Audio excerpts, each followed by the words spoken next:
muri no misi turabona yuko nk'inkino zitatu ziheruka yuko hamaze imisi ibonekeza yuko abantu batemera ibiba ingingo zaje gufatwa n'umuhagarikizi. Ibi mwebwe mu biha isiguriye? Isiguro si yindi, biravana ngira ngo ndi ayo ma ekipe ngena bahagaze kwijanye n'amanota. Ekipe ikabusanga iriko yirukangana n'iyindi, hanyuma rero ivyo yaziga ugasanga ntibibaye, bica bibagora kwakira. Rero intsinzi iraryoha no gutsindwa bikababaza, muga twe twasaba yuko gutsindwa noneho mu mupira wose hari ibintu bitatu: hari ugutsinda, hari ukunganya, hari no gutsindwa. Rero iyo ibintu bibaye dusabe yuko bitokwama imisi yose byitirirwa abahagarikizi. Jewe nkuko nabona bivuze ahandi, izi nkino zitatu uretse rwa Musongati ntakurikiye directement, ariko rwa Bumamuru niho narindi, n'uru rwaraye rubaye niho narindi. Jewe simbona ikintu cagirizwa umuhagarikizi. Ngira ngo tugenda kuraba umupira dufise ibishobisho, bya bishobisho rero bigadutuma tutaheza ngo tubone ibyabayereye mu kibuga. Umupira wa Bumamuru na Vitalo ngira ngo mwarabonye abari bahari, umenyereza wa Bumamuru niwe atashimishijwe ngo n'inyifato y'umuhagarikizi. Ngira mwarabonye yuko atamukinyi numwe, ahubwo aribo baza kumukwega bamujana. Nta mukinyi numwe yigeze yegera umuhagarikizi ngo anamubwira ati we hajya wihenze canke hariya. Tugatangazwa rero niyo nyifato y'umumenyereza nka Olivier Niyunge ko mutombola yitwaye gutyo.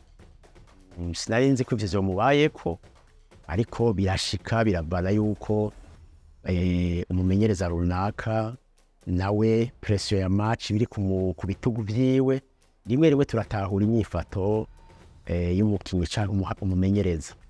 Urukino rwa Musongati induru zaravuze nk'uko inyuma yago ngo umuhagarikizi bwa mbere ngo ntibemera ngo baremera penalty, ngo ikarto witukura umwe ntibemera penalty. Aho jeje nja mvuga ni kudatahura amategeko, kuko ikosa ryabaye hariho ibyo twita sanction disciplinaire, ni ya carton rouge yaronse y'umunyegoli. Umugabo urukino ruteza kubandanya, hacaba iki cyakurikira sanction technique. Sanction technique rero icasha gikurikira ni ya penalty kubera aho vyabereye. Ngaca ngiye gukora menyesha abantu ku bintu nkabijya, nubwo umupira yuko yakinirwa mu igori rindi, mu igori rya Vitalo dufate, ujye mu nyegori nyene agakubita umukinyi wa Vitalo yoba yasigaye hariya muri surface de réparation ya Musongati. Kubera urukino ruko rurakinwa hakagira umuntu abibona, baca bahagarika urukino, baca baza guhana rya kosa ryabere muri surface yindi. Urumva ko umupira uvuye hariya muri surface yindi, ni carton rouge kwera yagwanye. Satumuhana ya sanction technique, cabiki ni penalty. Abantu rero bashobora ntibafitahura, ntibumva ingene umupira uva kuri goli rindi aza guhanirwa muri rindi goli. Rero n'amategeko agenga umupira w'amaguru, umupira urahagarara hakaba ico bita reprise du jeu. Reprise du jeu rero yari irya. N'abantu benshi byagoye gutahura, ariko uno munsi aho turi urana ko haciyemwo ingana imisi mikeya. Iyo yaze nabo muri Musongati barakubwira ati ndashoboye twibye, bakakubwira ngo umuhagarikizi tumubonye cadutsinda. Sire ngaho saba akazi gasigara karakiyoye ekipe ko gutegura abakinyi babo mu mutwe, guhera kuri coach amenye inyigisho ahereza abakinyi biwe. Umuhagarikizi aza guhagararira amategeko, mugumaze kuvuga ngo ndamubonye ntansindwa. Nka wa munyeshure yobona umwarimu w'ikigwa cyo nicinjira, n'umwarimu ni waca agenda, biragoye. Rero aho ni integuro nyinshi. Uma ekipe yateye imbere ari abo twita psychologue, ngaho iwacu ngira biracagoye kubera ibintu by'uburyo, urumva ko abapsikologe barakenewe kugira bategura abantu no mu mutwe babumvishe vya bindi bitatu ko byose bishoboka. tujya cyane kubiriko biravugwa cyane n'umukino gwabaye ku munsi w'Imana gwahuje Flambeau du Centre na Vitaro.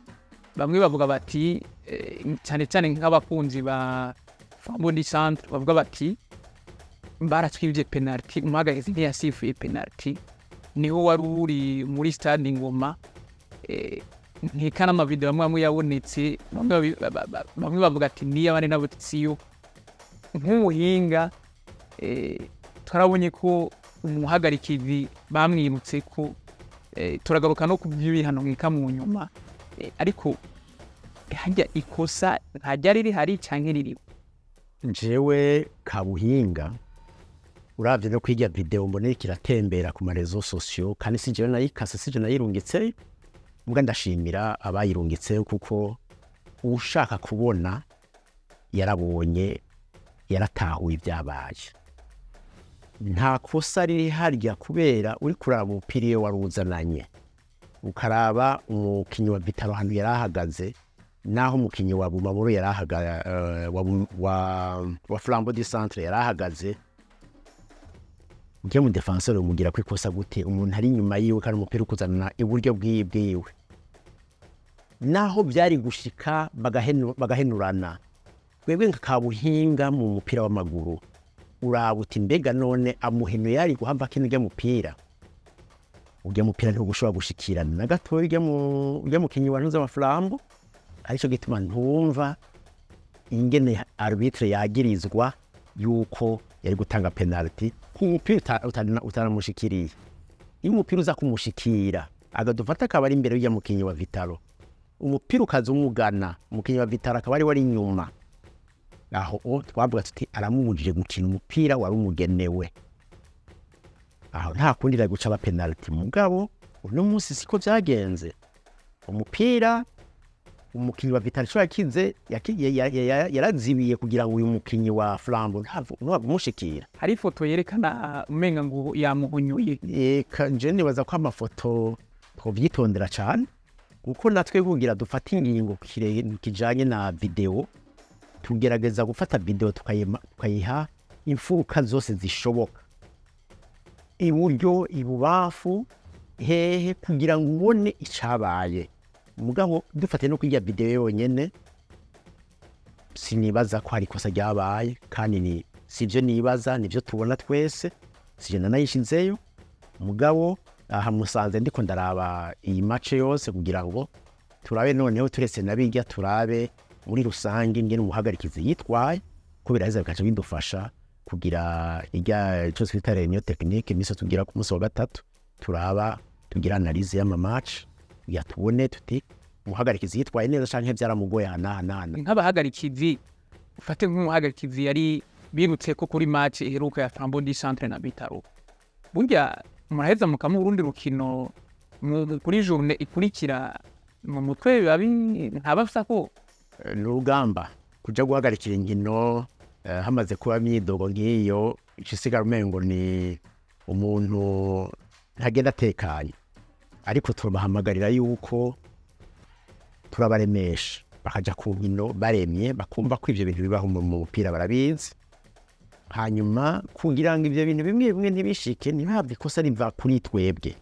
Tubabwira ati hagarara neza amategeko, ukora ivyo usabwa n'amategeko, hanyuma ubuza kwitwara nabi. Nico gituma hari habajejwe guca baraba mbega uwo yitwaye nabi byari karavuga byari mwishingiro.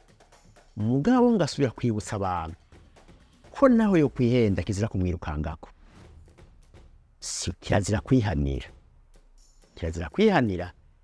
Saba ababijejwe bahetse bikiyoka bavuga ati yatwivye hanaka, tuze tugende turabe ya masanamu twasanga umuhagarikizi yarahengamye abihanirwa. Mugabo kwihanira ku kibuga haya turabona yaza kumushikira byari kubibindi.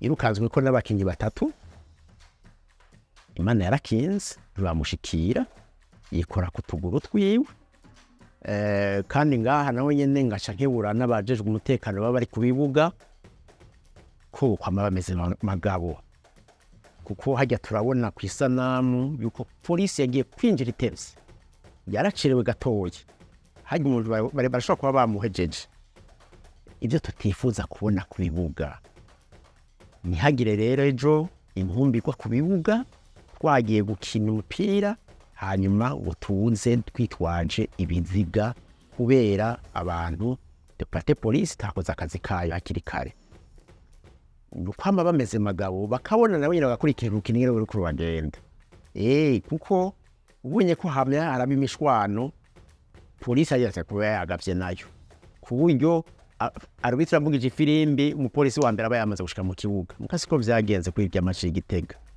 tugahanura rero nabo muri abo bajejwe umutekano si wose uwo bari umufana wa ekipe runaka yobikora nyuma y'akazi umugabo ari hajya kuri stade akora akazi ajejwe kuko bicaba yahamagariwe ntituzabe tuza kwicunza mu nyuma ngo iyo tumenya ariko ngaruka rero kubwira ba bantu bacu babakunzi b'imigwi itandukanye n'ukuri turasavye yuko inyifato imaze kangahe tubona cane cane yabaye ku munsi w'Imana ihagarare vuba bwango champion irabandanya nkabizeza rero yuko abahagarikizi uko message twamatubaha ari uguhagarara neza ibiro zose hatangunzi bafise umuhagarikizi ari mu kibuga kugira ahagarare amategeko atandukanye ijya migwi ibiri hamwe abishamirana aje hagati nawe yahagarariye ya mategeko